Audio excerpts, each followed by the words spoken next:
Thank you. Hello. Welcome. I feel like I should sort of like start like this and then turn around. It's like, yes, you found us. Maybe have like a spiraling chair. Super villain. Kira, say hello. Say hi to your adoring fans. Oh, really, mate? Really? You disgust me, beast. Get out of here.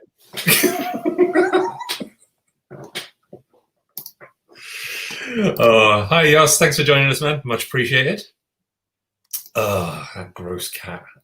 Okay, that's that done. Right, stay over there, you horror. Got that there. So I don't have one of my games. I'll have to give me game number 6. I don't know. Something like Number that. 6. We're only doing 5 each, if even that. If I talk fast, can I include more? Okay, that's fine. I will allow it. All right, done. Still a couple of minutes until we are actually going to kick off, by the way, folks. That was just... We are early, yeah. How are you, Yas? How's your week been? How are all of y'all who are doing a watch? How are you doing, Rory? Honorable mention. Good. We should do like in school growing up in Ireland, when the teacher would ask, when they'd call out your name for roll call, and you say "anseo," which is Irish for here. So that's it. You're here, and that will do. That'll work. It's all good. Oh, yours is on last week of vacation. It doesn't make it sound like you've been on like break for weeks. Yeah, and weeks is that like vacation, or is that just like not allowed to work? Potato. Two different things. So I have been decorating yet further. I now have one of my John Allison comic strips up in the back, the Cupcakes Mackenzie one. Kind of proud of it. I actually read through. I wasn't sure whether I'd like it. The new artist. The series when they redid Scary Around? Is it? Oh no, Scary Around was the first. Yeah, that was Giant Days. The secondary school one was Scary Around. Giant Days. I was kind of a bit sad that he wasn't illustrating it, but oh my god, it's such a brilliant story and series. I love it, and he's got a new one out that he, I think, is writing and drawing. Cool. Which I have to go and check out. It's been a little while since I even looked on Scary Go Round, but I'm hoping all of the old comics are still there. You can get them all on Comixology. Oh, cool. From 2002, Scary Go Round, and then all of the Bad Machinery stuff as well. For anyone who's not read John Allison, you have to go and read it right now. Brilliant humor. I hereby recommend it. It's very gloriously northern as well. Yeah. We've got a couple more of his prints. We have he has a character who was sort of like mainly around in the early days called Shelley. So there's one which is her holding an owl, and it just says, "We will do our best because we are British and British is best," which is ironic considering that nobody in this house is British. And then we have an accompanying one, which is like Shelley in like a Stars and Stripes dress holding a bald eagle like this. And it's like, it's super good. I like it. Shelley, the detective one series. The detective, the ginger detective. Yes. And yeah, she's great. Favorite character. So it's all good. All right. We should probably, because it's like gone 7 o'clock now. Now we're late. So Oh no. we've been talking about guff and things. Let's hit the magic buttons and we'll be back up to this countdown. Bye.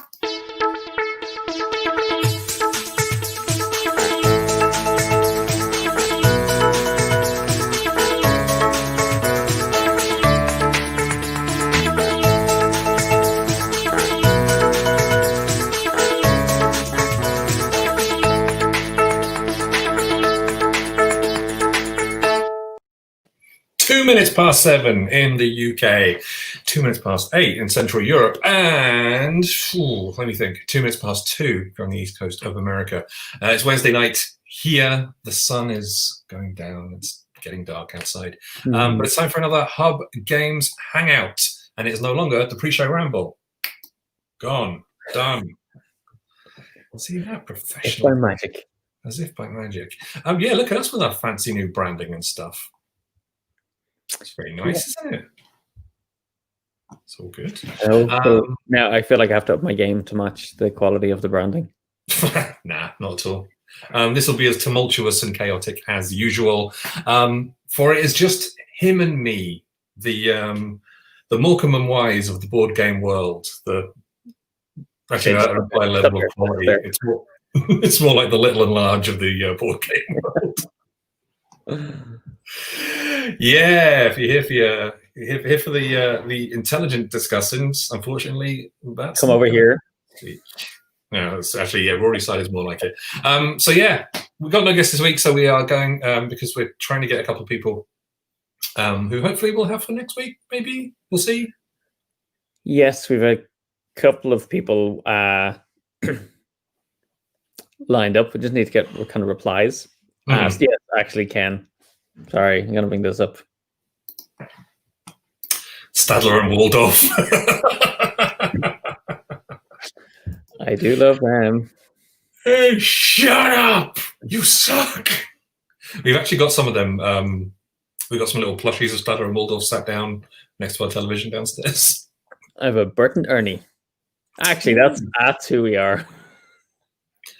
Which one am I then? Oh, probably Ernie.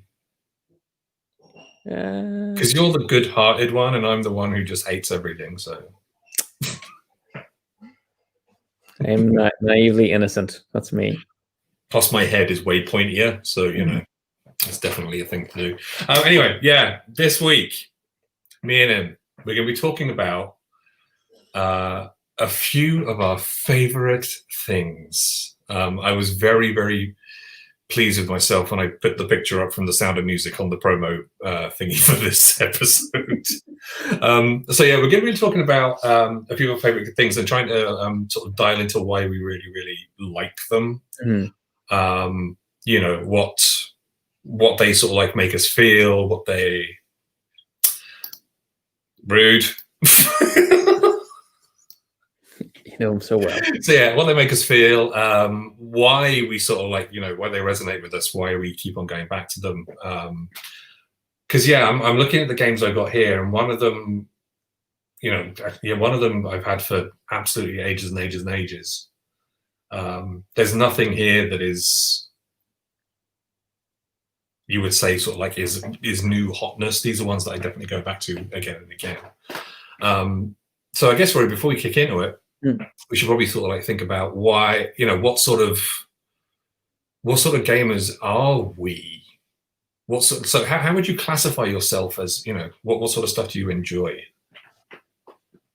So I was thinking about this earlier, and like I question whether I am a gamer, like insofar as you know, how often I get to play and who I get to play with. Because even before, like with work and travel, it was very hard to get together with a regular group. So that kind of really influences what I play. Also, just as part of work, I'm trying new things all the time. So I tend to be trying new games rather than like repeatedly playing the same game.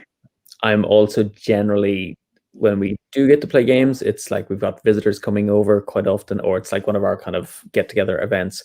So I'm teaching games to people. So a lot of what I play is kind of like for other people a lot of the time. And then and that's, I think, why I play solo, is because they're the games that I really like, and I don't care what anyone else thinks. I can sit down and play it. But my gaming is definitely affected by like time. Is a big kind of constraint, which will probably come up as we're talking about the different games. So I'm probably more of a thematic gamer. My brain hurts when I play like strong kind of like economic games. I'm always willing to play them and see how I get on. But I think you've seen my play style. Like, if there isn't a chance for me to do something erratic that will allow me to catch up, I'm like, I'm out. because I just know I have no chance. And I think for me, for a game to be fun, there always has to be that kind of outside chance. Even if I do something bizarre, I live and die by that. But playing a game, I will always remember that damn game of Oh My Goods at the first PAX Unplugged. Yes, a shining example. But like a game where, and it's happened, where a player just turns to me and goes, well, like, you're not working the engine properly. I'm like, okay, well, I think because I don't get to play games frequently enough, that ability to learn an engine and, get my head around it makes it hard. So I probably don't get as much out of those games. But I will say, over time, I've noticed that my kind of strategic thinking has definitely improved.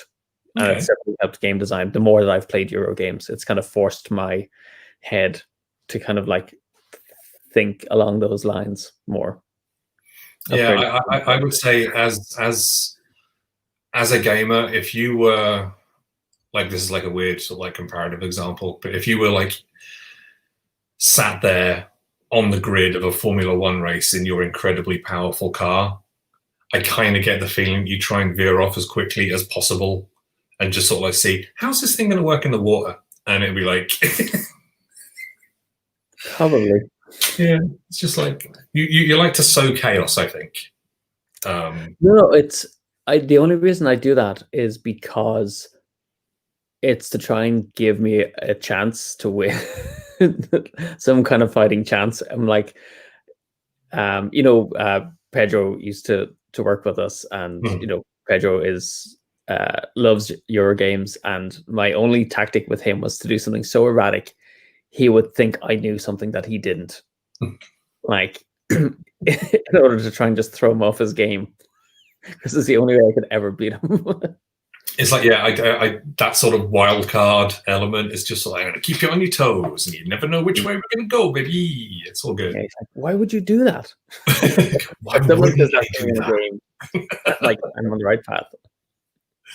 Oh, it's all good. So Ken actually has a point, sort of like saying, like, so you're going, oh, I don't know if I'm really a gamer. Do you enjoy games? It doesn't matter which games. If you enjoy them, you are a gamer. That's it. Yeah, I think it's more the point of, I think people would assume because of the work that I do, like working in the industry, that I'm playing games and I'm getting together with people and playing epic games. No.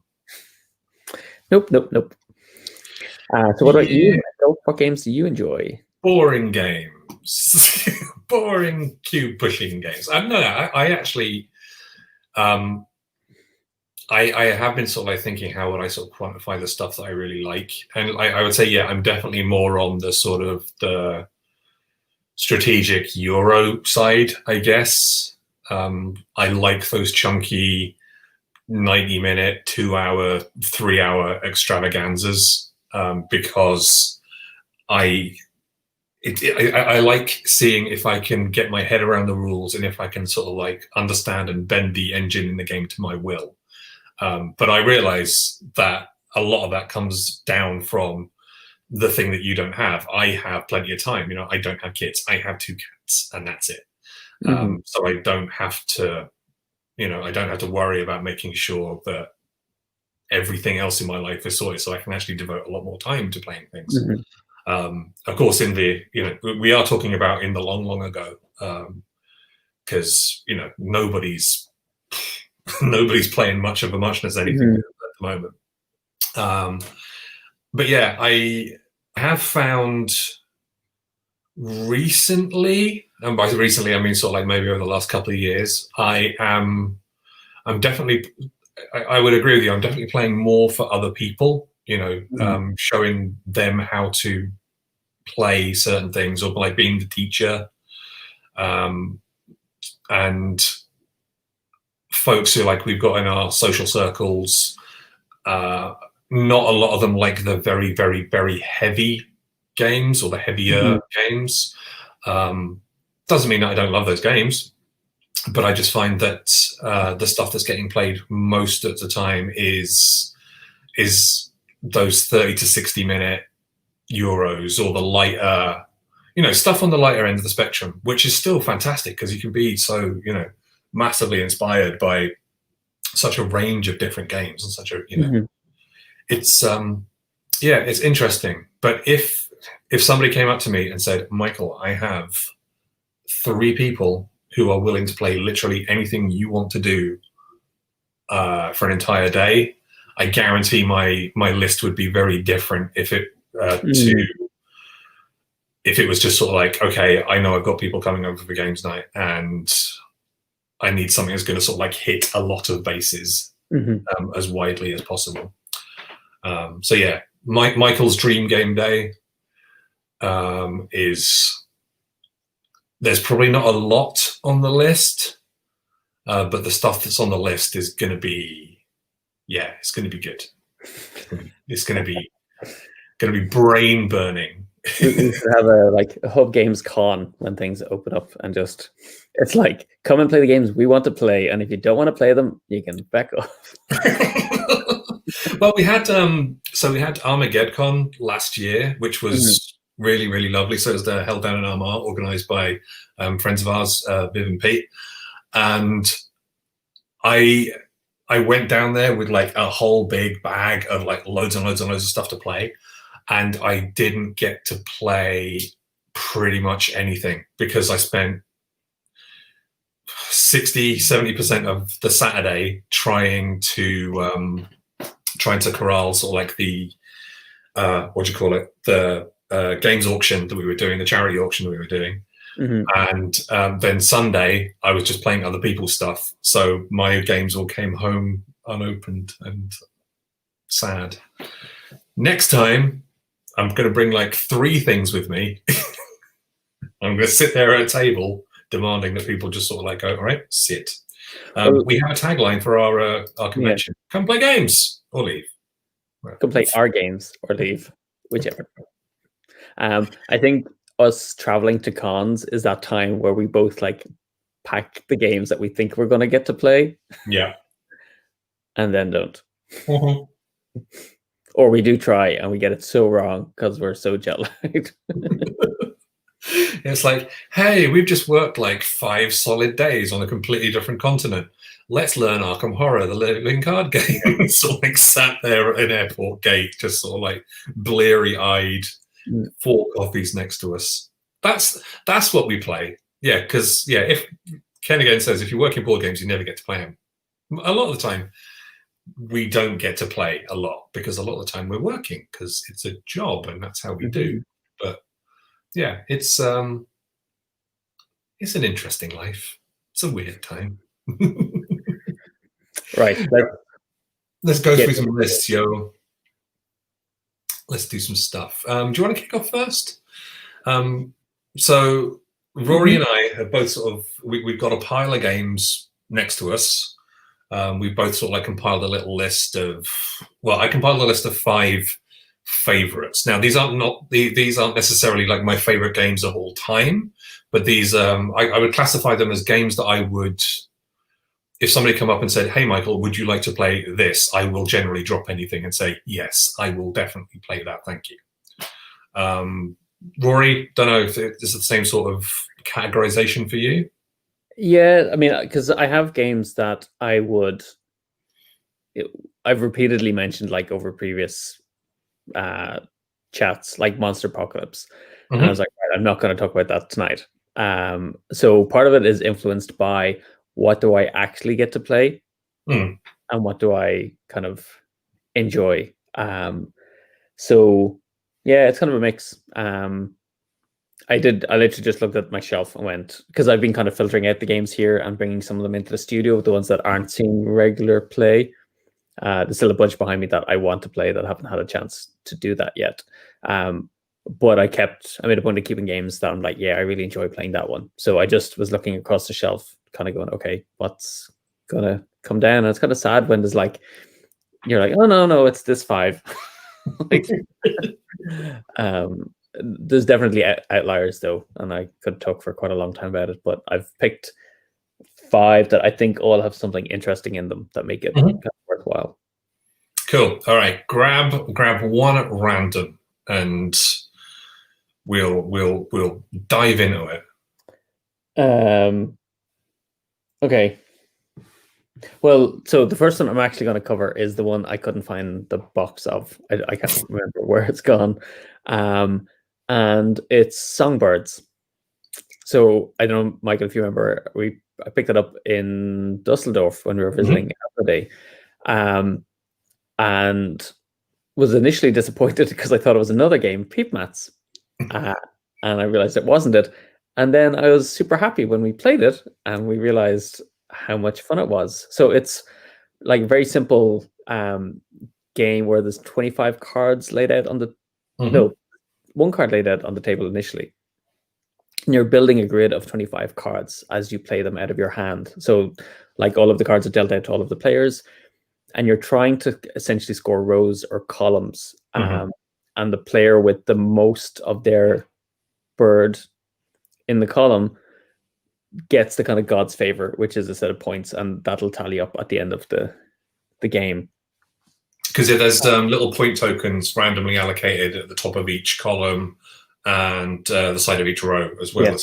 Yeah. And the token the bonus is placed on a bird type. And so basically you're playing the game until everyone is left with 1 card in their hand, and you're basically adding the value of that card to all of the tokens that have been placed on that bird type, and like the kind of top row, and the person with the highest points wins. I really like it because it's really simple to teach to people. You play 1 game really quickly and you're like, oh, okay, I see what's going on here. And then you want to jump in and start playing again.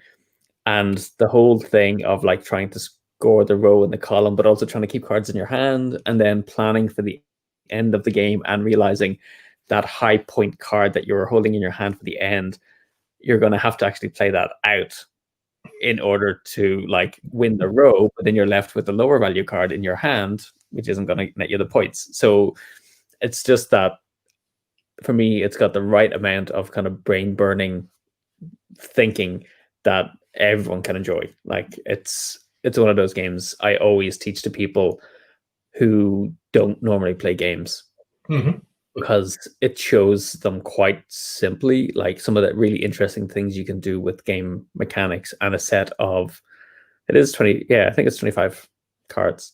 I think it's 5x5 grid. Yeah, and for me, it's just stood up with everybody that I play it with, and they all really enjoy it. I think we encountered some snobbery with some players, but I was going to say there is a certain executive at a certain major company who was not very impressed by it. No, but he's wrong because everyone else loves it. Yeah. Whatever, Andre, deal with it. It wasn't Andre. Was it? No. But and for the price of it, like it's just such a bargain. Yeah. It's Daily Magic Games, isn't it? I think. Yes. I'm going to rely on you to keep me straight in terms of names, because I know the name of the game and I'm terrible with. I'm pretty sure it's Daily Magic. It is, yeah.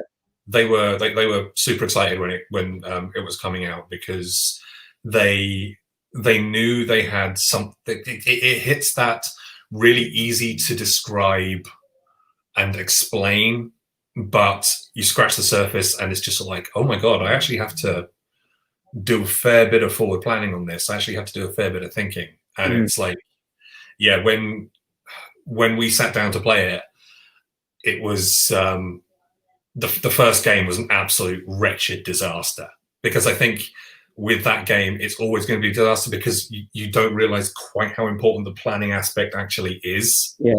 But then when you do the scoring at the end of the round, it's just sort of like,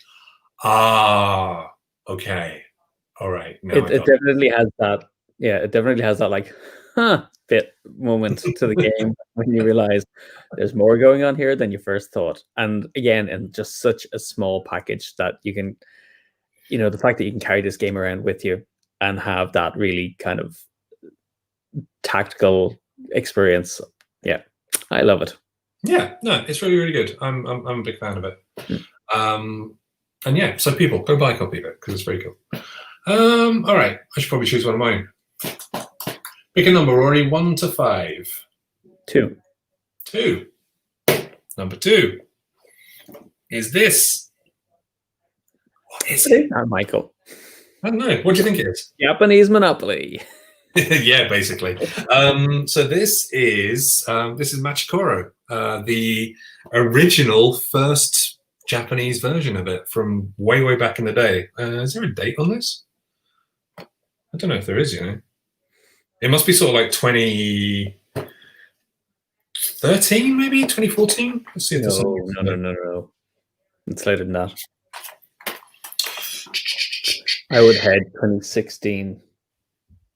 No, it can't be because they just did the 5th anniversary version for. Okay, maybe not. Ambosaurus. Not sure. Anyway, it's Machikoro. You all know Machikoro, and I love this for a number of reasons. Reason number one, it's just a good game. It gives you that. No, sorry, Michael. That's not a good enough first reason. It's just a good game. You have to. Okay, then it's an excellent game, wherein it really manages to sort of like scratch that town building itch. I love town building games, or city building games, or basically something where you start off with nothing and you end up with something in front of you, and it feels very sort of satisfying when you've got this whole sort of array of cards flying around left and right. Actually, I'm going to put it back there in the back so it's looking good. There you go. So I love it because, again, actually it's quite similar to Songbirds. It's very, very easy to teach. Mm-hmm. You just sort of like say to people, okay, we are going to roll dice, we are going to buy cards, and that's basically it. It doesn't give the players a lot of. It's weird because it doesn't sort of like do what a lot of games I love do, which is here's a list of 700 different actions and you have to choose like 3 of them this round. In Machikoro, it's literally roll the dice, see if you make some money, buy something, done. It's that simple. And I love the sort of directness of it.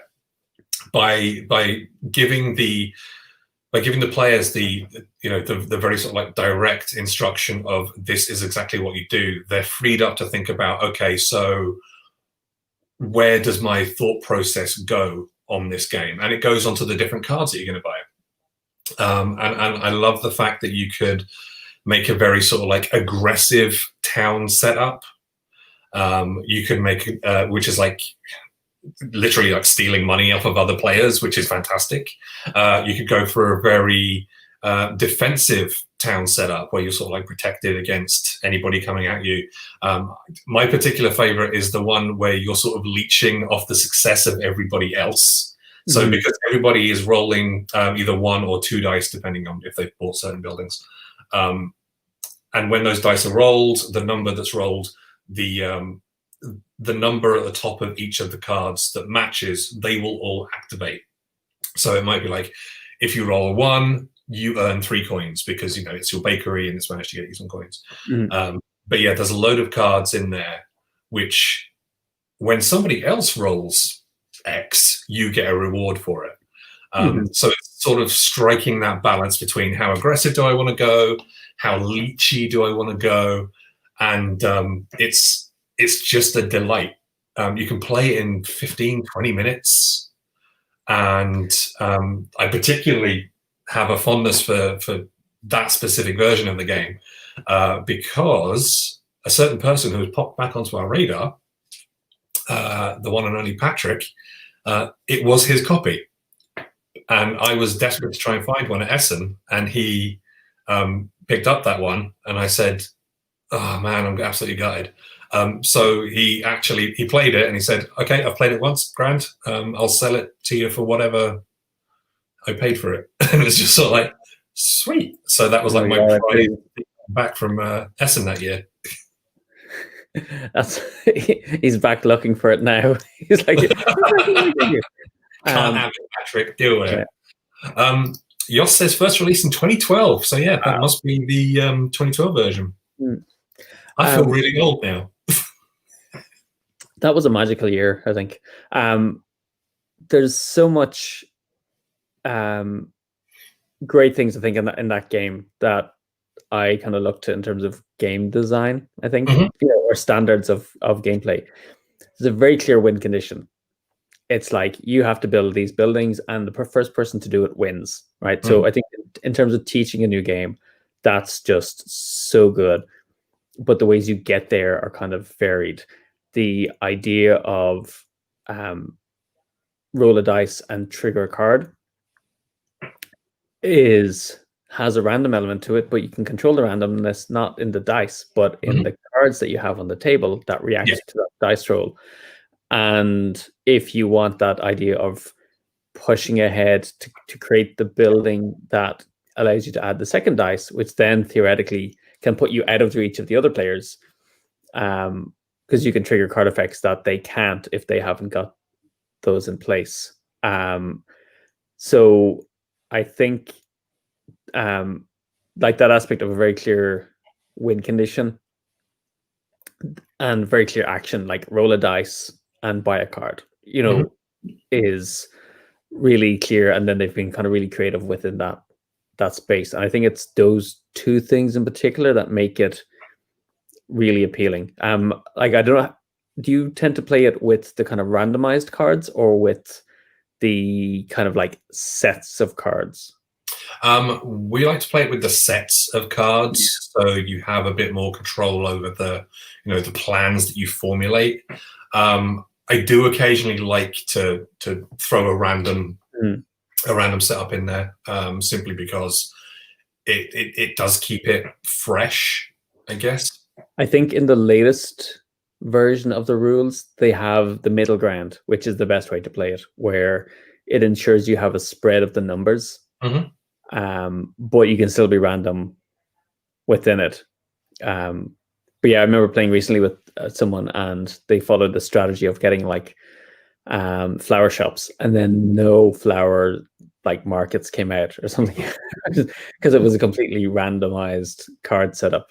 Yeah, you do need some element of curated setup. Let's put it that way. That's probably the best way. Yoss, our glorious researcher, has checked and says it was 2014 at Essen. Ken asked Patrick who? Patrick Nickel, ex of this parish. He popped up on our social media again, and we're very happy that he's good and happy and safe, and it's gonna be nice having him back in our lives. I think it's gonna be cool. But yeah, Machikoro, it's good. I've never played with any of the expansions though, because that's literally just like the base game and that's it. Okay, I've played it with the Harbor. And there's also the was it Millionaire's Row as well, I think. Yeah, haven't played that. Yeah, cool. But yeah, to be honest, as a small box game, it's got so much to play in it. I honestly don't know if I need any expansion stuff for it, simply because it's a very nicely put together, distilled. We say it a lot as a sort of like as a descriptor in gaming, but to describe it as elegant, I would say, yeah, it's an elegant game that's got just enough little randomness in there to annoy certain types of people, which of course makes it even better. I read somewhere that word is banned when it comes to describing games. Tough. Yeah, I really like it. Yeah. Yeah, elegant. Ken says, I am still old. It's true. I am older as of Monday, y'all. Are we the 45 stage on yet? the deck. Right, what's next? I'm going to put that down there. My next one will pop up as if by magic. Oh, I had to include this, I think. So as I bang the mic. Sounds heavy. I mean, okay, so this doesn't surprise me. Well, there's a reason why I talk about it. Yeah. So I'm going to put it just over there. Now, are you going to be able to get through it without mentioning the name, which will, of course, summon the Candyman of gaming that is Tony Boydell? I think he's gone. I think he's got better things to do now rather than harass us, so I can talk about it as much as I want. Cool. Right, so I have actually not played Ashes at all, not once. So I know that it's much beloved by you. So why so hype, yo? Well, so I actually kind of ignored it. Like I went, oh, it's another like 2-player combat game, and because the idea of the game is that you're a Phoenix Spawn, and you, as a player, you have a 30-card deck, and you can summon allies who are characters that can fight on your behalf onto your battlefield. You can summon prepare ready spells, which can be used to cast and like create effects or to summon conjurations to the battlefield as well. And each Phoenix Spawn is kind of limited by its health, by the size of the battlefield it can have, and also the size of its spell area. So how many spells you can actually have in play at any one time. You also then have kind of like reaction spells and kind of once-off effect spells that you can play. Oh my God, he's here. He's here. He has been summoned. He called it asses. It's seriously, it's like, you know, evoking Beetlejuice. Yeah. You mention it, he's there. So I'd overlooked it because I went, oh, it's just kind of another game, but the art, like, it looked kind of really beautiful. But did I have another one? And I watched the sit up and down. Sit up and down. Oh, I'm tired. It's been a long week for you already. Yeah, I watched this shut up and sit down review of the game, and they described the kind of like dance that goes on, and that kind of really won me over. And so what they were talking about is the way the game plays is you don't take down the Phoenix Spawn. So again, it's a very clear win condition. It's like when their health is reduced to 0, you win. On your turn, you get to take a main action and a side action. Side actions are things are kind of like smaller actions you can take, but it means you're only getting to do 1 or 2 things before it goes back to the other player. So there's very little downtime in the game. And you're basically playing until both players kind of pass, and then you're going to refresh your hands. What's interesting in the game as well is that your resources are dice. So you roll them, and there's 3 different symbols on it, from a common symbol that's used to kind of pay the cost of cards.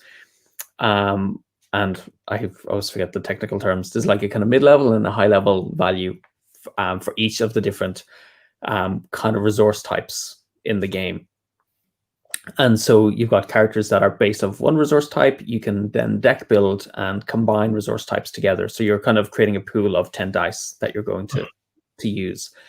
And it's just that whole like back and forth, and every single action counts. And, you know, you're trying to buy time to, you know, can I survive to the next round? If I pass now and bluff, is the other person going to pass and end the turn? Or will they take an action which will allow me to come back, having watched what they were doing and maybe had them kind of waste their action as well? And it's a really, for me, a really tight game, really beautiful artwork. You know, I'm happy to play with anybody versus other games where I'm like, really sorry about, you know, how people are depicted on this, but it's a really good mechanic. And the deck building then is really tight in it because it's a 30-card deck, and you can have 3 of each card in it. So you're essentially choosing 10 cards that you want to have in your deck.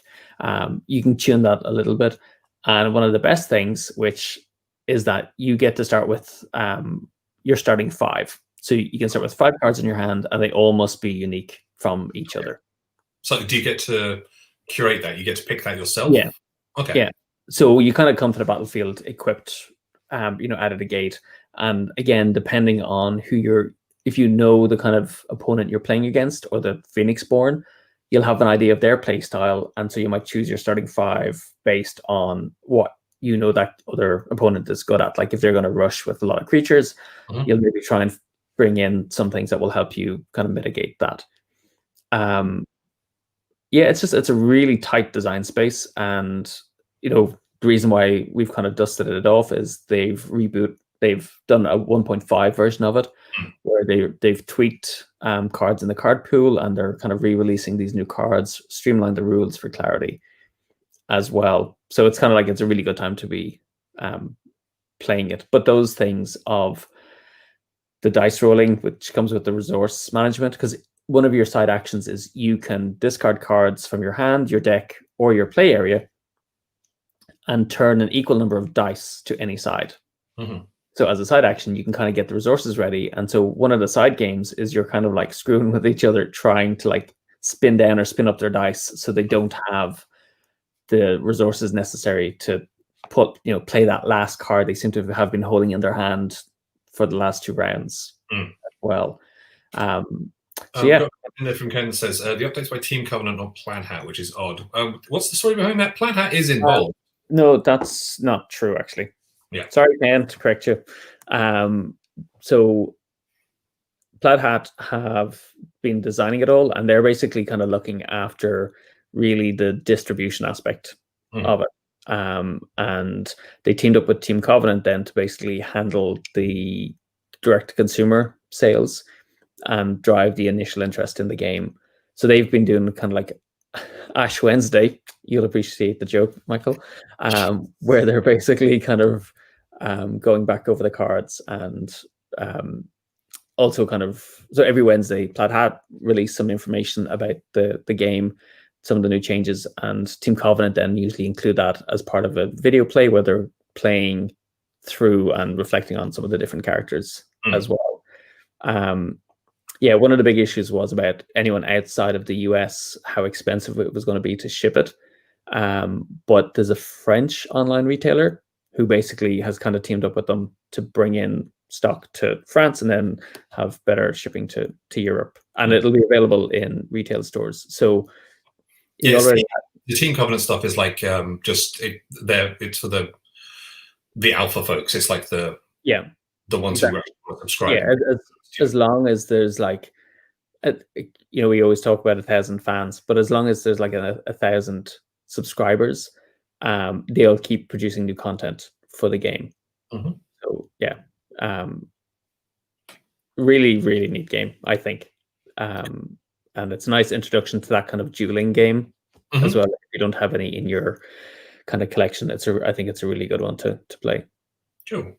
I think some of the dice combat aspect of it, Tony has asked, did you ever play Quarriors?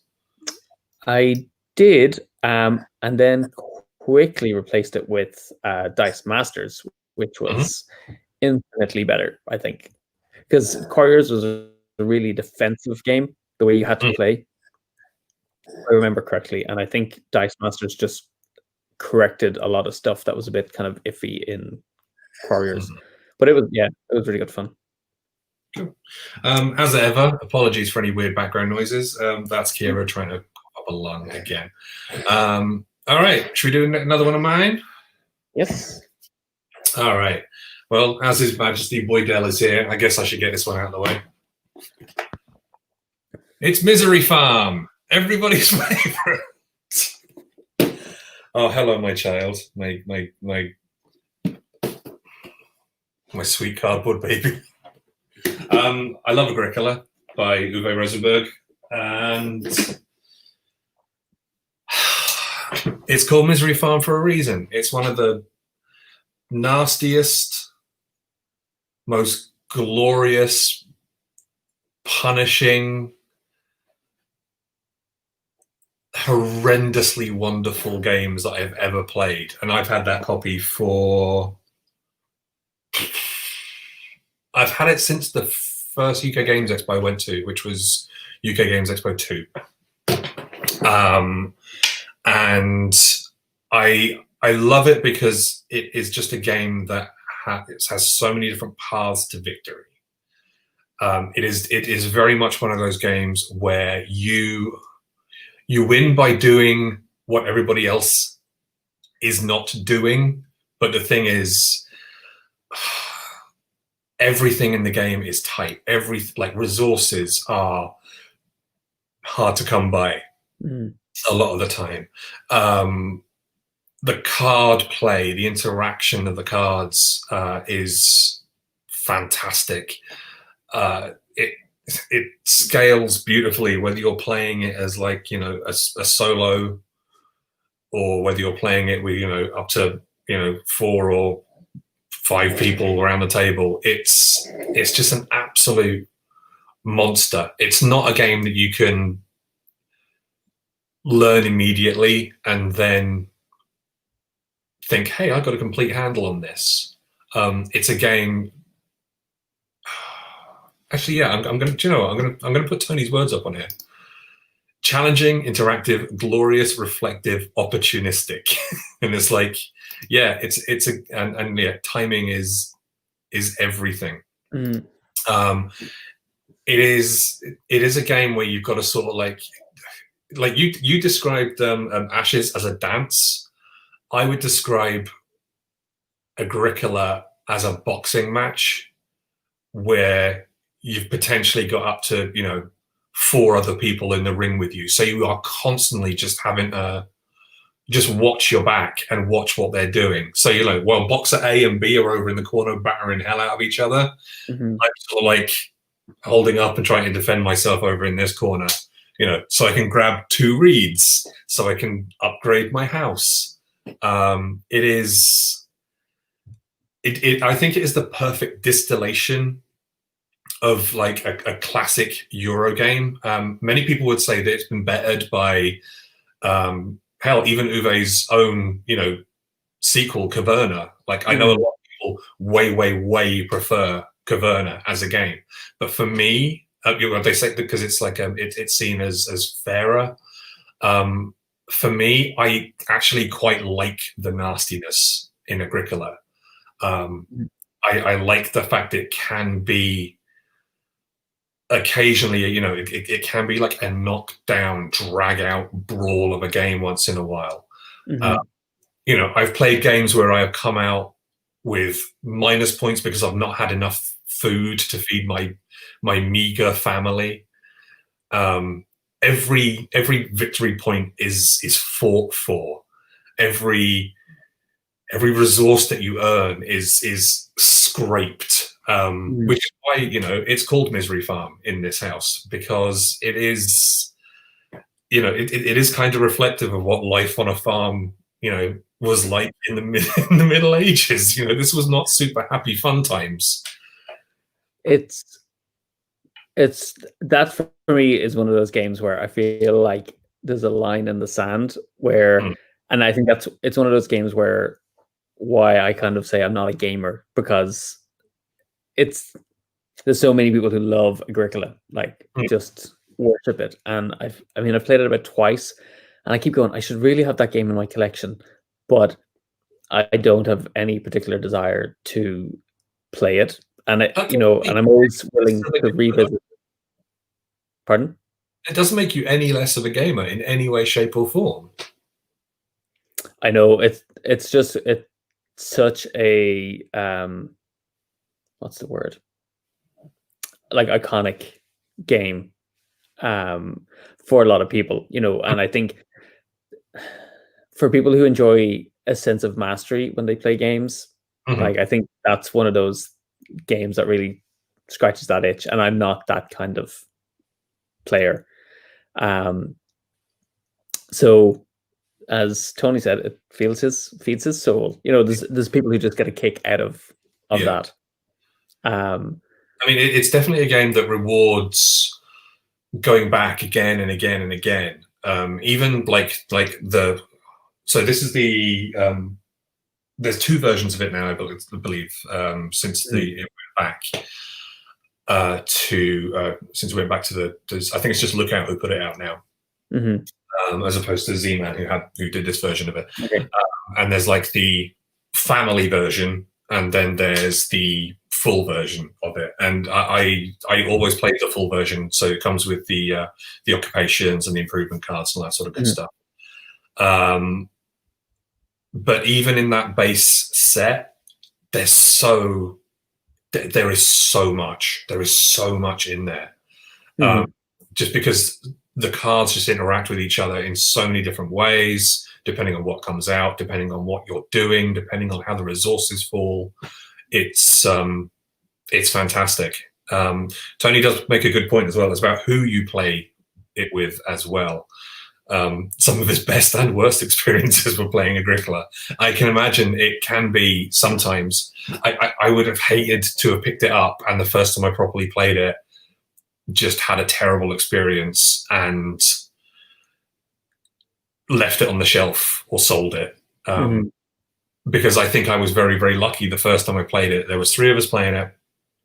We were all first timers at it, but we were all very excited to try it. And it just like that perfect game kind of fell into position. And there was only like a few points at the very end of it between like the 3 players. But yeah, it's wonderful. You know, you go up and you sort of like say, hey, does anybody want to play a game about medieval farming in like, you know, in the European countryside? It's absolutely misery inducing. And it's sort of like, let's go, baby. Well, I think I'll have to revisit it and Caverna, which I haven't played. And so I'd be kind of curious to see how I might react to that. It's funny, like I have them both. But of the 2 of them, I honestly do think I prefer Agricola because it's got it is that little bit of nastiness, which is always fun. And I like a bit of cruelty in my games. It must be said. On top of that, there's like so many different. There's a bunch of expansions as well. So I've got Farmers of the Moor. I've got a bunch of the card deck expansions as well, and there's also a whole promo deck of really, really weird cards that I believe actually Tony is a part of. He's got a card in there as well. I think he's the back of the shed. But I've got like a few of those. Is it the X deck? I think it is. I think it's called something like that, or the Pi deck, something along those lines. It's one of those 2. But yeah, it's lovely, and it was one of the first games in my collection, and it will stay there forever. So that's all good. Cool. Where will I go to next? I'm going to do this one, I think. Now, Tony says this was the L deck. There you go. Alpha Lovelace. I'm going to secretly yawn. Okay. So, Downforce. So this is your copy of Downforce, which you've given to me. Downforce, Rory. I give it to you. Yeah. This, like, we talk a lot about, you know, the games that in the 80s you used to be able to learn how to play a game by reading the inside cover of the box. And for me, Downforce evokes that feeling of, like, I've played the game with strangers, I've played it with friends, again, families, of all ages, 8 people sitting around and playing. And that's like the first thing I like about Downforce is it plays up to 8 players, which is great when you've got we're a family of 5. So rule out one of our children and then introduce another family of 4. We can all play this together. And yeah, Ken mentioned that I took racing a car into the water. This just feels like a game from the 80s, like in the best sense. It is so focused in what it does in terms of evoking a car race. And the things you want in a car race is the uncertainty, you know, the car streaking ahead, the car from behind catching up with it. And it does it without rolling any dice. And whilst I love dice, I think the mechanic that's used in this is so good.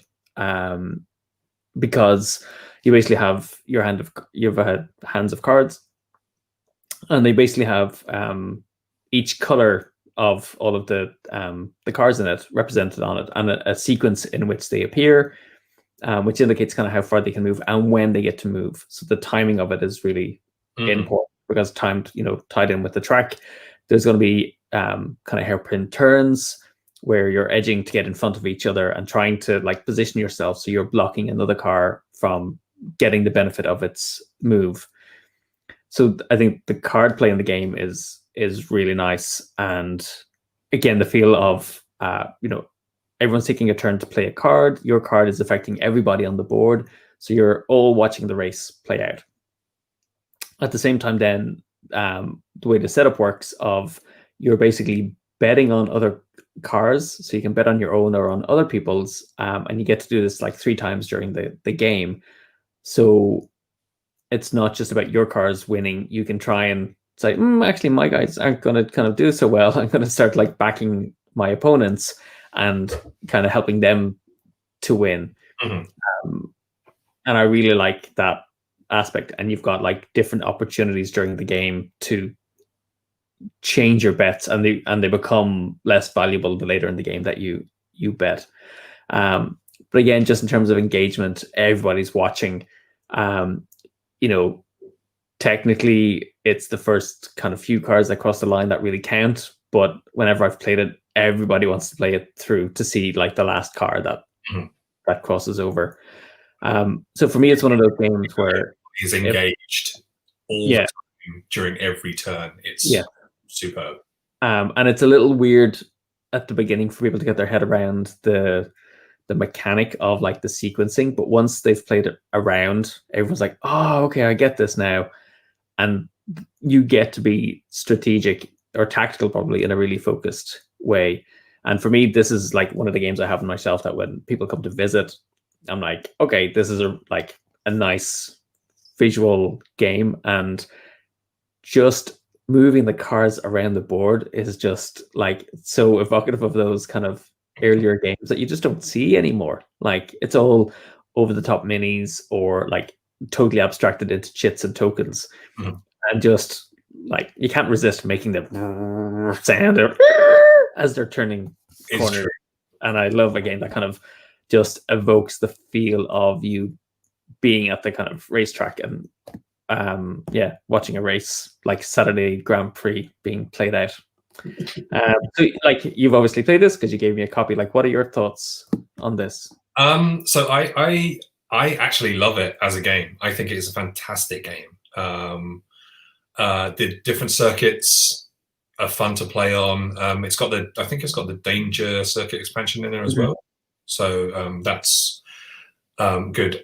It's just a lovely game. But the reason that I gave it to you is because I knew that you would get so much more out of it than I would. Because I know that you do struggle to sort of like, when so many boxes have the number, 2 to 4 players on the side of it, it's just sort of like, god damn it, throw it out.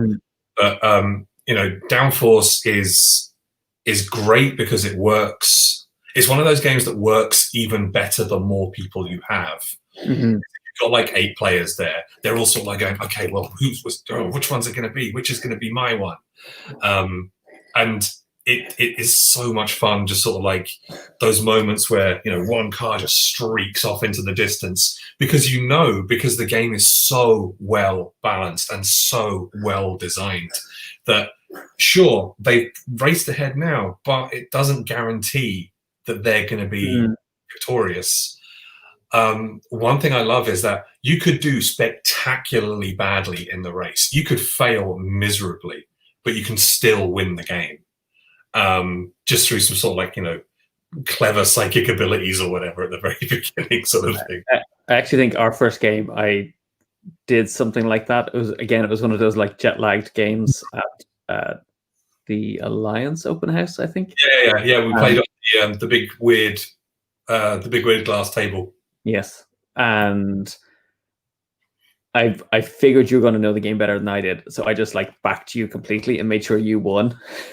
And so I would like as long as you had one card that crossed the line first, I'd recoup the money from that, and then I just made sure all my other cards came in. So after that, It's a good one. So Ken says you can replace all of them with Mario Kart pawns, which is true. I have seen a load of people who have done the Mario Kart version of the game, which is absolutely lovely. But it also suggests David wants its automobiles is a fun race game with cubes. Yeah, that was in the Planes, Trains, and Automobiles trilogy, I think, wasn't it? Yeah, you just said it was with cubes, Tony. That like immediately rules it out. It was fun. It would, but yeah, I can't go. Part of the thing with Downforce is just seeing those pieces on the board, and I did actually at Gamma. I got to play the new board, which has the jumps on it, and that's pretty hilarious. Because you have to have, what's the thing? You have to have enough speed, like on the symbol. So when you hit that space, it's got like a number on it. I think you have to be doing that speed to basically use the jump. Otherwise, you have to like brake in front of it and stop. And that's kind of really interesting, where you can use that to kind of get ahead of someone else, or you shunt someone into the ramp, but they're not going fast enough, so they can't actually take the jump, so they have to stop. Nice. It's a good one. I like it. I think there's a new expansion due out later this year, early next year. I have to look into that. I mean, again, it's one of those games where the last time I played that was, apart from me playing at Gamma, was probably around, I'd say around Christmas time. Like, it just doesn't get out that often. It's a good game for the big gatherings, I've got to say. It's which we're not having at the moment. Yeah, wonder why. Couldn't think at all. All right. I feel like I'm being the chunky Game Boy. Yeah, you are, but that's what you like. Like, yeah, baby. 1960, making of a president.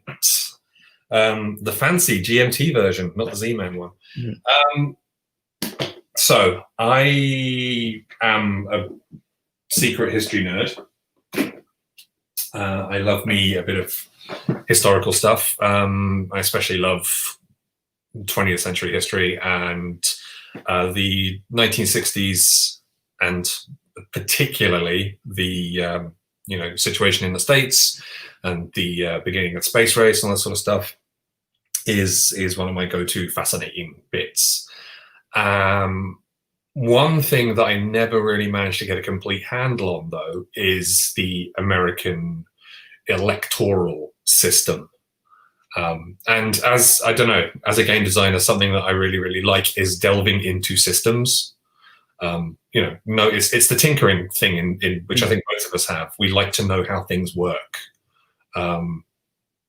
Me especially, I think I always describe when we're making games, it's like I'm the one who gets under the bonnet and I'm putting the engine together. And I look in and go, I missed a bit. Yeah, it needs a fuel pump, Michael. Sorry, I'll make it work. But I love sort of like that breakdown of systems. I love seeing how A affects B affects C affects D. And 1960, Making of the President, does that in two ways for me. Number one, it is an incredibly simple gameplay system that looks terrifying from the outset. You have a bunch of cards, and you can either use the card for the ability that's on it, or you can trash the card, basically trade it in, and use the action points to spread your influence, your nefarious influence across the United States of America. However, if you trash a card that is from the other player's side, so each one of the cards has like a historical moment or a person who was involved in the election process or something that was basically happening around the States during that time. If you trash a card for the points, but it's the other player's ability, they get to do that ability. So it's very much a decision of, oh crap, what am I gonna how am I going to use these cards that I've got in my hand? And then, of course, the second engine that it's showing, and it shows it remarkably well, is how the American Electoral College works, or worked in 1960. Obviously, there have been some sort of small, changes and swings here. Certain states are more likely to vote Democrat than Republican, and vice versa, like here in 2020. But in 1960, it is a beautifully faithful replication of what the system was like way back when, when Kennedy was originally victorious. But it's got that nice thing where, can you rewrite history? And even though Nixon was,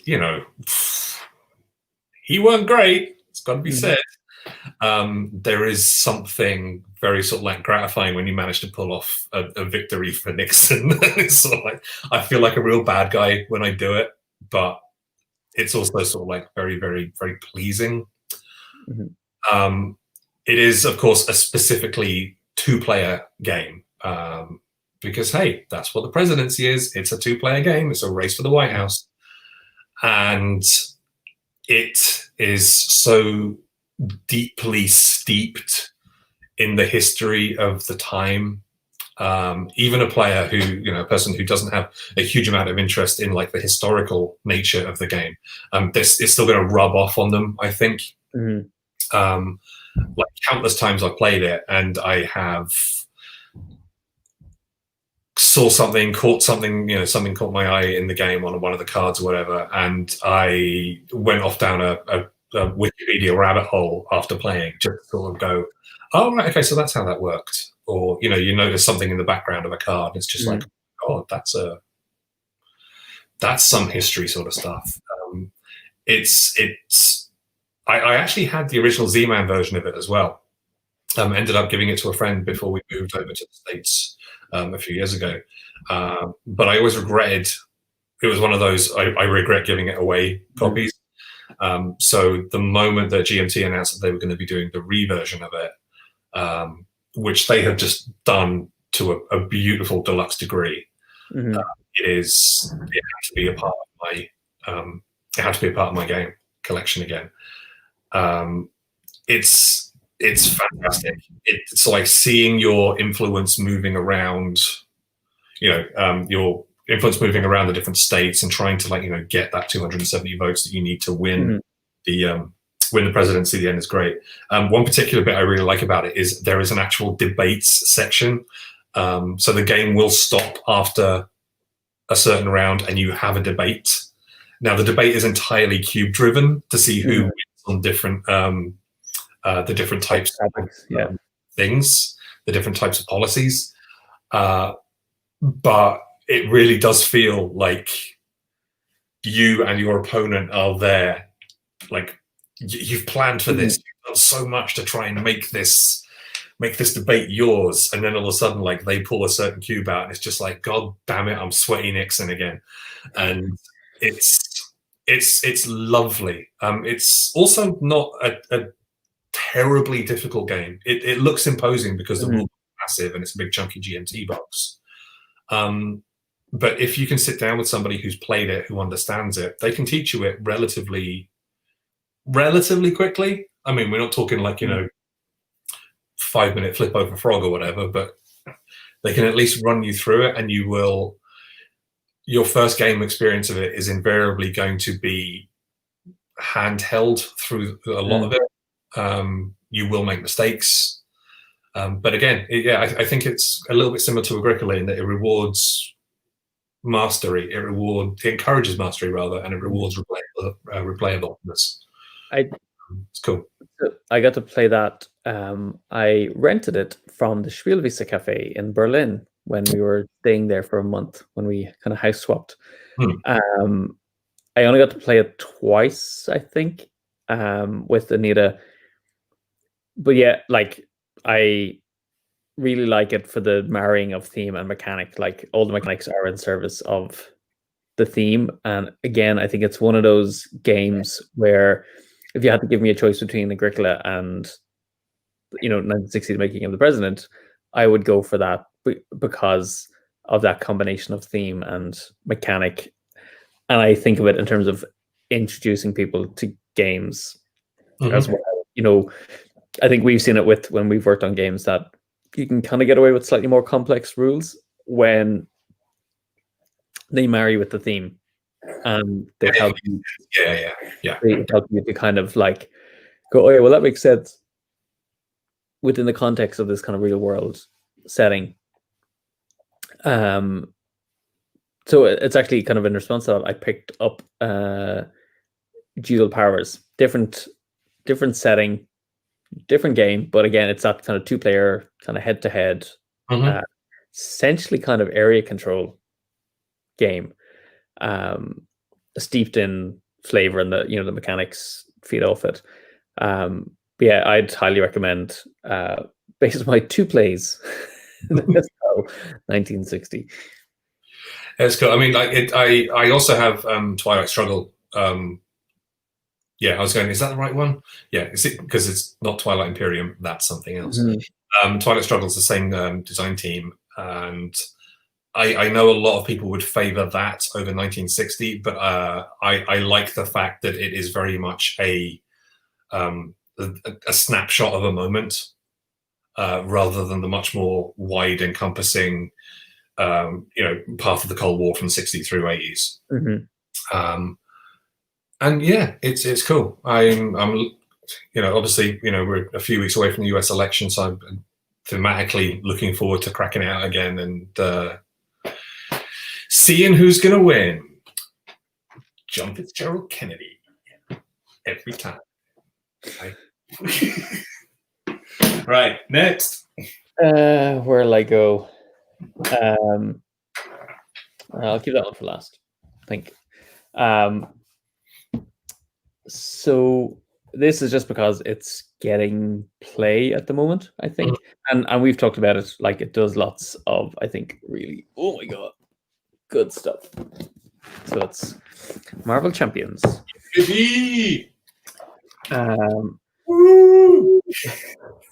They're still in their packs. So Marvel Champions, for me, the basic concept is your Marvel hero. You've got your deck of cards that represent your hero and your abilities, and you're trying to take down the villain and their schemes. And I think we've probably talked quite a bit about this game, about like what we like about it. I think one of the things is like you're playing the game on 3 different fronts. You're kind of dealing with the villain's health level. So you're trying to win, you have to basically take out the villain, which means reduce their health to 0. At the same time, you have to be you have to deal with the increasing threat that comes up on the side schemes they have in play that are associated with the villain. And then you also have to manage your own health as well and not get knocked out of the game. Oh, and you have the encounter deck where events come out as well that you have to deal with. And I think it's just the right number of like fronts of different things you have to be kind of dealing with that I think keeps the game really interesting, and the choices you make really important. As a game system, I think the kind of deck building is really interesting in that you play a hero and they come with their 15 card kind of deck that's tied to that character. And then you can play with a deck of, I think it's 30 to 40 cards, if I've got it right. And you can only have 2 of a card in it, but you also must choose one specific aspect. So in the game, there's like protection. So if you want to play a defensive game, leadership means bringing in lots of like ally cards into play. Aggression is just straight up kind of punching. You're trying to basically beat up the villain before they complete their threat. And justice is when it's all about kind of threat mitigation. So you're trying to reduce the threat on their side schemes whilst trying to take them out. So even with like a Spider-Man character, you can kind of play a different style of Spider-Man depending on how you associate with that character. And the release schedule of the game kind of keeps it quite interesting. It's so well designed, I think, for solo play, which I think we're both doing at the moment. And for me, I really enjoy it solo. 2, 3 players. 4, no, absolutely not. It's just kind of too much. Yeah. But yeah, the whole idea of the way you kind of play through around using cards as resources. So you discard a card to generate the resources to play other cards. So there's kind of tough decisions to make about that. And the 2 side actually to the hero cards is a really nice mechanic where you've got the alter ego of like Jennifer Walters versus She-Hulk on her flip side, and both sides have benefits. Like if you want to recover, you want to flip to the alter ego side. But when you're on the alter ego side, the villain's busy forwarding his scheme and pushing up the level on that. So you're kind of pushing towards an end game that way. But if you're on your hero side, they're going to attack you. So they don't scheme, but they're going to attack you, and you have to deal with that attack as well. So there's like never an easy option, but you're trying to kind of buy time and, thematically recover so that then you can jump back into the game and take them out. And I think playing as a multiplayer game, it's quite interesting because you can kind of pair up those different aspects in a way that kind of support each other that you don't get so much in the solo game. Although Spider-Woman corrects that because she's a multi-aspect character now. So you can kind of have that benefit of being both aggressive and being able to use kind of justice to deal with threat. Artwork is great. Again, just as a concept, teaching people, I think it's fairly straightforward, and because it's co-op, it makes it easier to learn.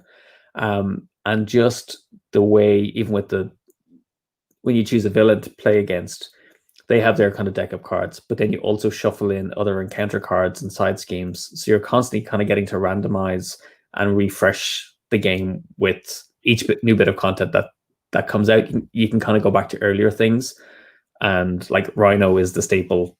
Like every new thing you get, you try it against Rhino because he's like the gold standard for like first plays. Mark boy. So yeah. Like even though I'm not getting to play with all the content at the moment, I'm happy to buy it because I know it's just going to give me like years of play and customization long after the game stops. And yet they somehow manage to keep all the characters interesting as they come out as well. So yeah, you've played it. So what do you like about it? What have I missed?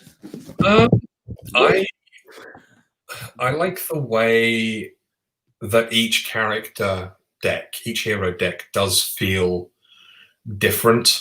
I am not a deck creator person. I don't enjoy building decks that much. Trying to perfect the ultimate balance of how am I going to like maximize this character to try and make them the best they can be. The starter decks that come in each pack, like so, I think do a very, very good job of getting the getting the vibe of the character. So I know that when I open up this Hulk deck, it is going to be packed with aggression cards, and it is going to be an absolute beast. Fantastic. I know that when I open up this Black Widow deck, it's going to be a very different experience. It's going to be sneakier. It's going to be the rogue to the Hulk's barbarian, that kind of vibe. We were talking about it last week, I think, where I said that there's a card that comes in the base game that sort of like runs you through how the round works for the hero and then the villains, the hero and the villain. And I said that it might be one of my favorite game components of any game in the last 10 years, because it explains the entire game, the entirety of what you need to do on this one single double-sided card. And when it comes to like LCGs, I have tried a few of them and bounced off because I thought that they were too they're too complicated. I got that Magic the Gathering vibe where it was, there is too much stuff here and I cannot handle it. My brain just does not function in that kind of game. But with Marvel Heroes, I can just stick to basic decks, maybe tweaking a little bit here and there. I have been known to remove a few cards and replace them with something else. But I can just play the game basically pretty straight. Scale's lovely. Yeah, I play it as a solo once in a while. Excuse me, I'm yawning now. This is your fault. Sorry. So yeah, I've played it. I played it solo a few times. I think it shines more with 2 or 3 people. Or is definitely a bit of a slog because, oh my god, it can be a bit of a ugh. But it's great. It's one of my it was probably my favorite game of last year. Definitely like my game of the year of last year. I did say that previously. I think it's great. It's fun. I think both it and Ashes, the thing they got so right is the starting decks. Like both of those games, you can play them with the pre-built decks and you'll have an incredible time and you don't really need to touch anything else. Or like you said, I think after you've played a few scenarios, and if a villain keeps hammering you, you're like, I need to change something about this deck. And then you start looking at the cards to figure out what to change. But it's like you don't need to change them until you've come up against something that proves challenging. And that kind of pushes you to think about, what if I changed X or Y in the deck? So yeah, I think they really did a good job with, like, if you just bought the base game, there's so much to play with in there. Yeah, there's also like a really great community as well. I am not a huge sort of like online communities fan. I'm just not that kind of player. But even if you just sort of like duck into the Reddit every once in a while with a question, or you've got something in mind, you will generally have there's a really supportive group who are always happy to say, oh, have you tried using this? Have you tried using that? And they don't sort of do that shaming thing, which some gamers can do, where, oh, you've only got the base game. It's just like, oh, you need 6 copies of the base game to be able to play it properly. I just want, people who just have the base game are as viable players as anybody else, and they realize that. So they've, there's a suggestion for everybody, which is actually quite lovely. I think that's actually what I like again about kind of both Marvel Champions and Ashes, in that I spend more time playing the game than I do deck building, because I noticed when I used to play Pokemon and Star Wars Destiny and Card Fight Vanguard, you end up spending more time deck building to play against other players than actually getting to play the game. And I want to be playing the game more than deck building. So yeah, that's kind of what I really like. They're really accessible and they come with good decks ready for you to play. Cool. Game, Michael. All right, next one. I've already moved my one down there. So you mentioned deck building. I very, very nearly grabbed a couple of my My Little Pony collectible card game folders. Netrunner Lite. So it is a great game. It's my go-to CCG. And it's interesting that like the community is still doing stuff for it. But then my sort of eyes went across some of my other shelves, and a different My Little Pony game popped up, which is in here. So this is a print and play game called Twilight Sparkle's Secret Shipfic Folder. Secret Shipfic Folder. Okay. So what is Shipfic, I hear you ask?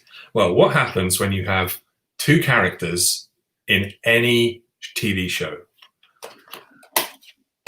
People start writing fantasy fiction / fiction about them. It doesn't matter what show it is, whether it's Supernatural, whether it's Battlestar Galactica, whatever combination of characters you can think of, somebody out there has written some fan fiction about them.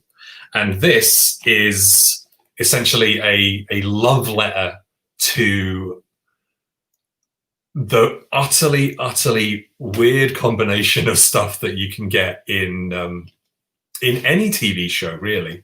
Ken has said it best. Well, this got weird. It's not that kind of game. There's nothing sort of like weirdly sort of like sexy or anything about it. It's literally about how can you link different characters in different ways. So there's two types of cards in the game. There's characters and there's situations, and you're essentially building this ridiculously huge, expansive network across the table of cards laying next to each other. Like, so character card, link with the situation card, and then a character card. And you'll score points for like linking different networks of different characters. And the reason that I really hold it in high regard, it is a good game. It's a solid, entertaining, and fun game. But the thing that I really like about it is it's not just the work of a couple of people. It was essentially the coming together of an entire community. Wow. So it was like open source. The initial rules went up, and then people could just go and submit whatever cards they wanted to. And so many different sort of artists, different game designers did different game like expansions. And even now the show like finished, there are still, you know, people making cards for them. And it is one of those games that sort of like celebrates a labor of love, I guess, or celebrates the community itself that's making the game. It's packed out with ridiculous in-jokes. There's, I think I've got about 300 cards in here. And I think that's about half of the cards that are actually available. Wow. And it is so lovely to sort of like see a group come together and collaboratively put together this weird and wonderful, creation. When I was downstairs sort of like trying to choose what games I was going to bring up, I sort of like said, I need something a bit different. And Steph just sort of turned around to me and said, well, you do like the weird and wonderful. And it's like, yeah, I do. There's like shelves dedicated to like, indie, or like there's the Japanese sort of dojin idea, like, you know, handcrafted independent creators. You know, they may only make one game in their entire lives, but it's something that they believed in. And it was lovely because the whole community believed in this game. And hell, even like, you know, the actual people behind the TV show were into the idea of it and like gave it their behind the scenes blessing, let's put it that way. Because this is not Hasbro appropriate. It's there's some language on it, but it's it's great. I love it when games are a celebration, because they should be a celebration. They are. They are a pastime for us. They're a thing that we do to have an enjoyable or a good time with other people. And the fact that so many people came together to create that makes me very, very happy. And the fact that it's a fun game on top of that makes me even happier. So there you go. So is there just a side thing, and I am watching the clock ticking by, is there a cartoon or TV show that you would love to do something like do a kind of, you know, open source community led game around? I mean, there are a few. There is, I think if I was going to do it, I would want to do a show that has finished, because then you've got like an entire universe to work within. We've been watching Star versus the Forces of Evil recently on Disney Plus, and it's a really good cartoon, but it's also got a lot of heart to it as well. So I would love to see something along those lines. That would be fantastic. We've already seen the Scott Pilgrim game, which you and I didn't really entirely get on, like the card game, we didn't entirely get on with it. I would like to, that would be a universe I'd love to work in, that kind of thing. But yeah, I think if I'm going to go for something, maybe Gravity Falls as well could be a good one. There's a whole load of backstory and lore in that as well, which would be fantastic. But yeah, I think I'd go for Star because it's just that little bit more heartfelt. And yeah, as Ken says, it's going to get a little weird, going to get a little wild. Mask. I think for me, and I've talked to the girls about this, like my daughters, The Amazing World of Gumball. And they are open to creators outside of animation as well. I don't know, but they're it's a Dublin-based company that's doing the animation.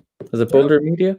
Who were doing it anyway? But just like the timing and the plot lines in that game or in that show are so funny. I'd love to try and translate it into some kind of game that could get people laughing the way the animation does. They've worked with some weird people. They've worked with the Don't Hug Me, I'm Scared folks, who did like a puppet episode, I believe, which I've not yet seen. I love Don't Hug Me, I'm Scared, but it would be actually, that'd be a good universe to work in as well. Basically anything that's got like a lot of lore and backstory, and you could just sort of like spin out and expand it further. So yeah, it's all cool. Oh, apparently there's a Gravity Falls board game already, according to our on-the-spot research task force. Okay. Right, I think we got one more each left. Yes. On these so people can go home. Yeah. So this one is not a board game; it's a minis game, and it's Test of Honor. Let's see if I can hold this up. So I've been kind of painting this over the last while. Let me see if I can get up to camera. Whoa, dude! Yeah. So this is from, I know I've mentioned it before, Annie from Bad Squiddo. So she has a set of female feudal Japanese characters, and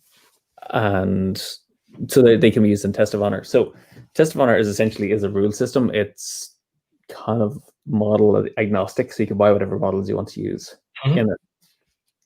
But it kind of simulates kind of classic Japanese movies like Seven Samurai, or kind of Yojimbo, Lone Wolf and Cub, where it's a very tight skirmish game with a few characters in it.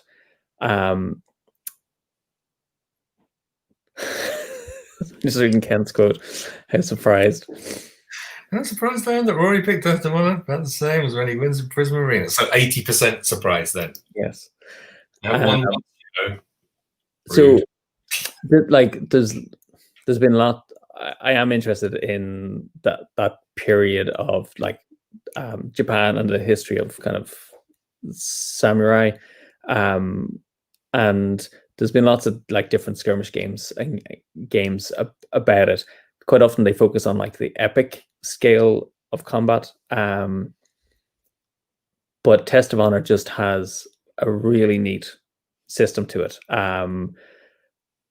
Because I've been looking at this and Bushido at the same time, which is more of a kind of fantastical take on that period, whereas Test of Honor is kind of set in very much grounded in reality. And you have different different scenarios that you played over a 3x3 foot board. You need about 8 to 12 models when you're playing.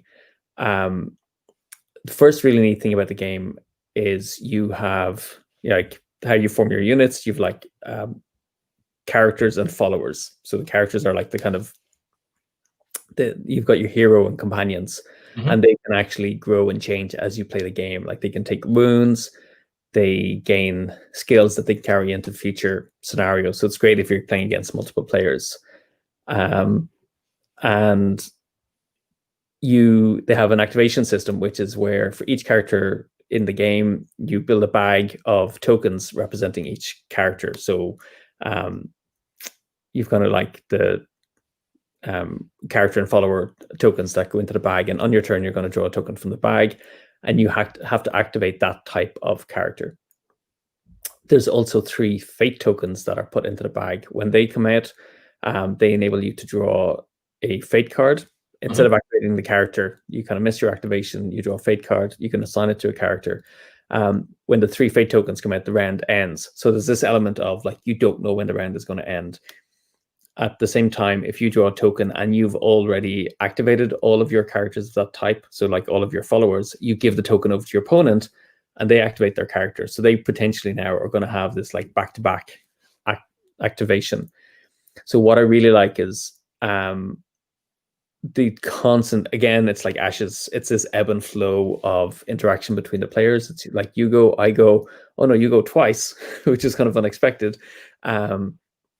And that whole idea of like, oh, well, I really want to move this character up, but if the 3rd fate token comes out, my round ends, so I'm going to have to activate this other one instead. And it kind of like zooms in the action to a particular area. And it's just a very simple combat system. Characters have stats which indicate how many dice they can roll. For something to be successful, you have to roll like 3 swords on the dice, and the dice are made up of like I think 3 blanks, 2 single swords, and 1 double sword. If at any point you roll more X's than swords in a roll, similar size of X's, you essentially do a fumble, so you have like a good failure, so things can screw up.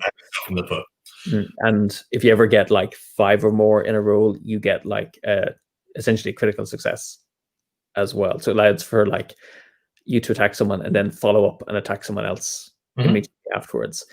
And just whenever I've played it, you can kind of see the camera angles like of how the story plays out. And like for me, I've enjoyed it so much, I've kind of started writing a set of solo rules for playing it.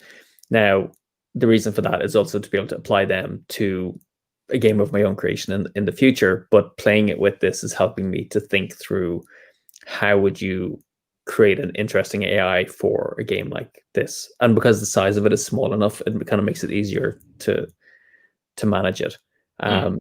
But yeah, there's just, I know we were meant to try and play before Aaron headed home back to the US.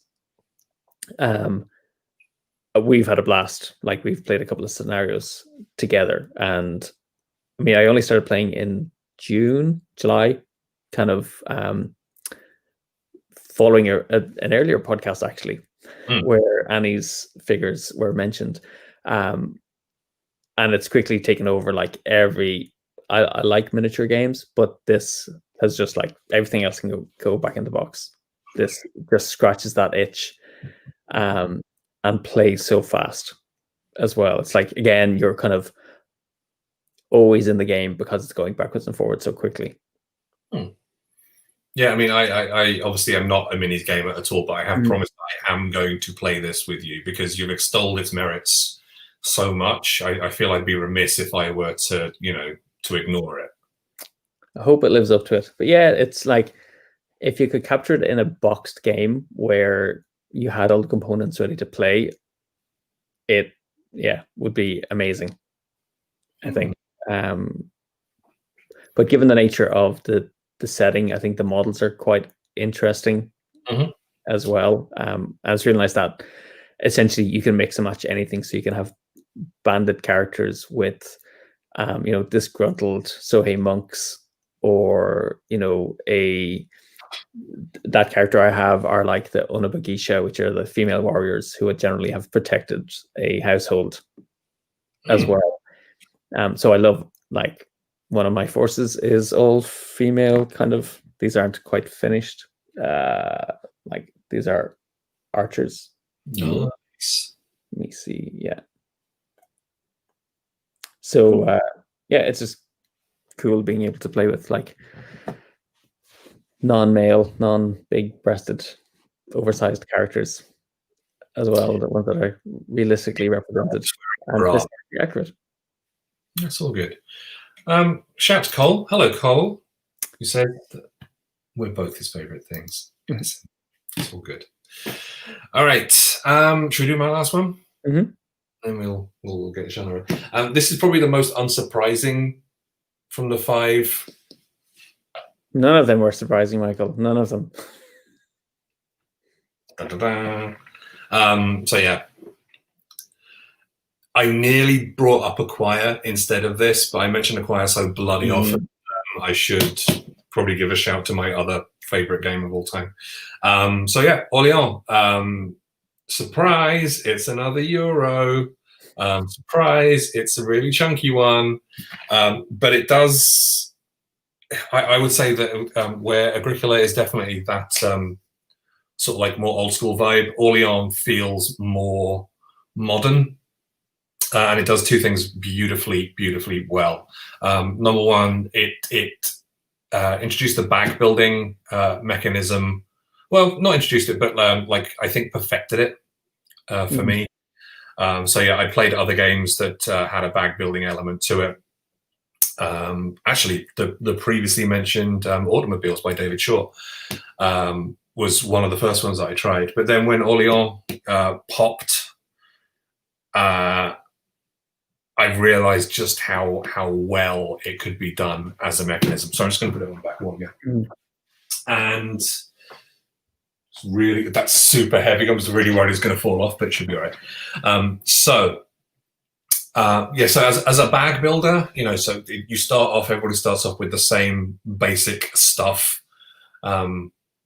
But because you get, I've used this word a lot today, so I think that tells me a lot about the games that I enjoy, but curate. You get to decide what your approach is to win the game. So you will essentially you'll gain like different types of characters. So you can get like knights or monks, put them into the bag, and once they're then drawn out of the bag and they're placed onto your playboard in front of you, because you need to get certain combinations of characters to trigger different actions. But once they're out of the bag, they won't go back in until the actions have been triggered. Okay. With that, it's you get that sort of really nice vibe of trying to remember the stuff that you have put in there, so you can plan for future turns. There's that little bit of luck and mitigation by, okay, well, if I trigger this one and put these back in, it's likely that I'm going to be able to do this on my next turn or this next turn. And yeah, it is a beautiful thing. It is a very simple mechanism in a game, but it is done very, very well. And we go back to that elegance thing again. When a simple thing is done well, it is a bright and beautiful thing. Second thing it does very well is I don't want to call it randomness, because it's not really random. Okay, so there are 3 different elements in it that kind of get mixed up a lot. Number one, there's the big sideboard where you're traveling across France and picking up various goods. Oh, sorry, Cole has asked a question. What is a bag builder? It's like a deck builder, in the same way that you start off with a basic set of cards in deck builder, and then you will buy and integrate those new cards into your deck and potentially get rid of crappier ones. It's very similar, except you got a bag that has got tokens, you put them into it, and you draw them blindly. So that's how a bag builder works. So yeah, the randomness element. There's that big sideboard where you're traveling across France, picking up different resources that are worth different points values, and potentially, as the game goes on, you can use them to trade in, get different stuff. There's also the round tokens. So the game is tracked over a course of rounds with these little square tokens that once a round begins, you have a look at it and it changes the round in some way. So there might, like the worst one is like, there's a plague. So you have to draw people out of your bag and you look at them, they're dead, they're all gone. there are other ones where you might have to pay taxes at the end of a round. So you've got to make sure that, oh God, I've got to find some money, which is tight as anything in the game. So you can try and pull those together. It's a game that every time I've played it, yes, I know the basic rules, but it has felt very different. It's a game that works very well with, if you're playing with the same group, no matter if someone is always going to try and go down the same route, or I will always try and get the most valuable resources in the game so I can score the most out that way. The game will often not let them do that. The game said it rewards people who think on their feet. If you're the first person to go down a certain route, you will often be the winner. That's it. It's a game that rewards innovative thinking, which for a Euro game is interesting, because a lot of the time it's just set your sail, follow your plan, and away you go. But with Orléans, if you pivot at the right moment, you could be the person, you could be the one who steers yourself away from disaster while other people will continue down that track. It's a point salad as well, of course. You could, you score points in so many different ways in the game. It's absolutely a point salad game. But oh my God, what a game.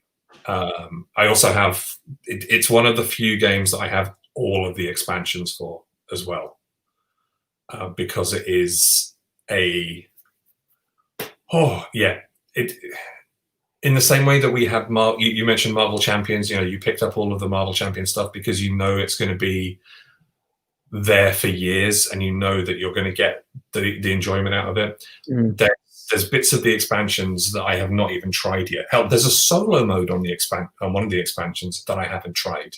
Yeah. Expect me, I would have freaking done that on day one of lockdown. But it's lovely. I think it is like the consummate Euro game. Again, rewards people who are happy to go back and play it again, but also is not alienating for people who are just dipping their toes into the water. Orléans is beautiful. I would like to shake Rainer Stockhausen by the hand when there's no pandemic and go, thank you for putting this thing in my life. It's a good. I have not played it, and I had been talking to Matt Johnson about a game idea, and he was like, "You need to play Orléans," just because it has a potential bag building element to it. So he's like, I've played it in other games, but not in Orléans, so it'll be really interesting to see how that plays. It's perfect. It's an ideal game for me. It's absolutely perfect. Yoss posted like what I thought was one weird meta game, and then I was like, oh no, it's actually like a list of games. That's cool. Oh, hang on. Before we do that, Cole asked how many expansions. All of them, including all of the promos. So there's 2 big box expansions, and then there's a whole bunch of promos as well, which took a lot of hunting down. Most of them are very, very difficult to play with as well, but for that game, I will happily be a completionist. All right, so let us go through Yoss's 5 favorites. So Dust, okay, that's the minis one. Yeah, I've not played that. That's one of those games that just keeps catching my eye. Is it like Dust is 1947 or something? Yeah,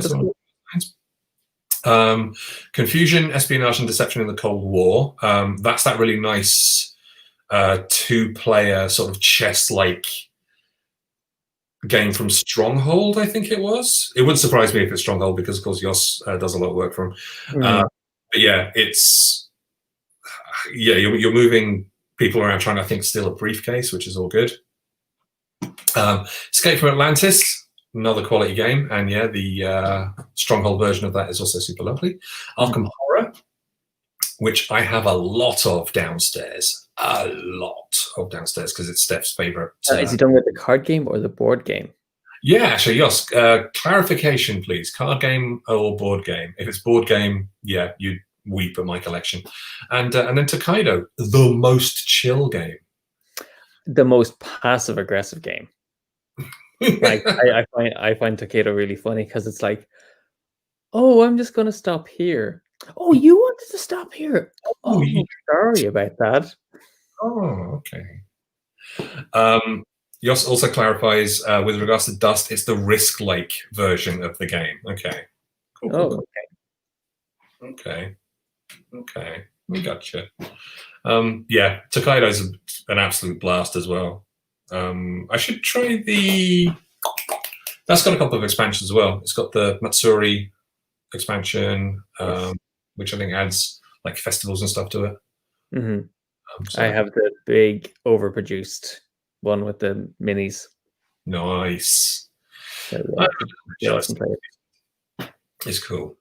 All right. Well, I guess we should wrap this up because it's gone way longer than I expected it to be. But Yeah.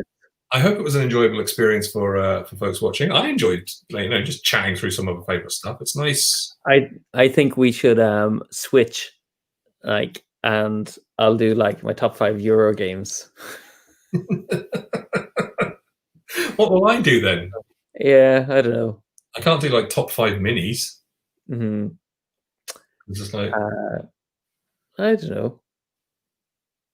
I suppose you could do. I know I do a lot of card games, like kind of dueling games.